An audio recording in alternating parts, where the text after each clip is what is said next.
Ellie's Magic Wellies by Amy Sparks and illustrated by Nick East.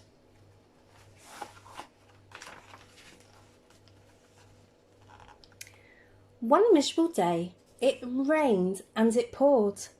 Ellie Pengelly was fed up and bored, until at the door came a rat-a-tat-tat, and there stood Aunt Flo with her marvellous hat. "I'm late for the dentist," said Mum. "I must go, but you stay and play with your dear Auntie Flo." Her aunt gave a smile. "You won't be bored, Ellie. I've bought you a pair of fantabulous wellies." "Thanks, Auntie Flo. They're great," Ellie cried. "And look, it's even stopped raining outside." "Just find some puddles," Flo called after Ellie, "and then you'll have fun with those wonderful wellies." Ellie found a big puddle for splashing about, and as she jumped in, a strange creature jumped out. Splish, splash, splosh. "My wellies are magic!" cried Ellie with glee.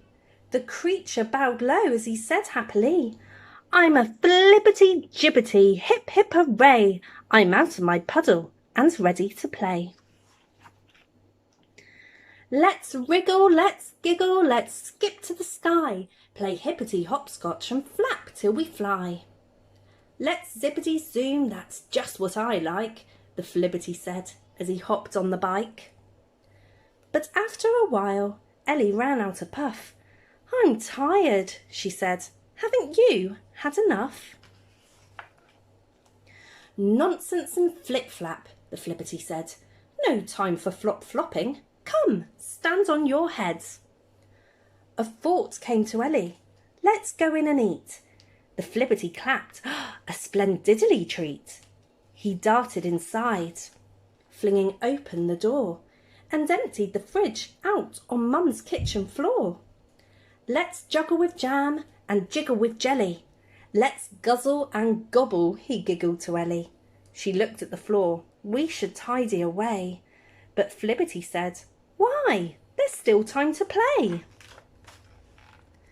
"Let's zoom through the rooms, bounce a bounce on the beds. Let's flubble with bubbles and wear pants on our heads."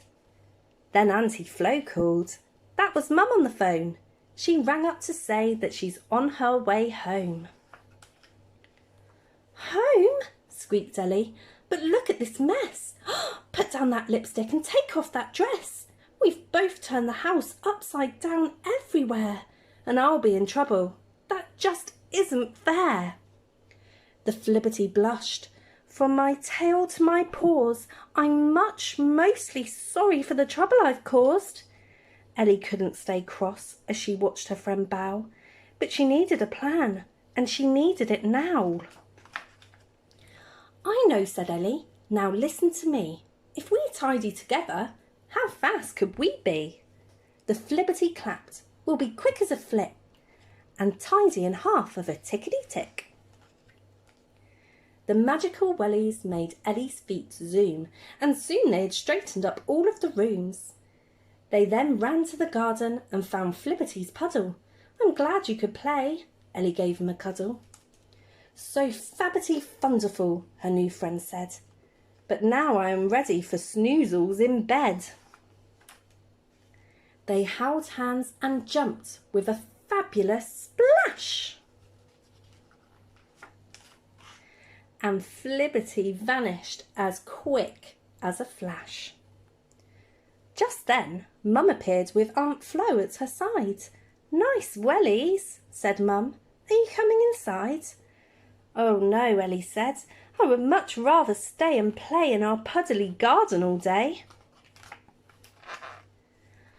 "Now I'm off for another adventure," said Ellie. "More fantabulous fun with my magical wellies."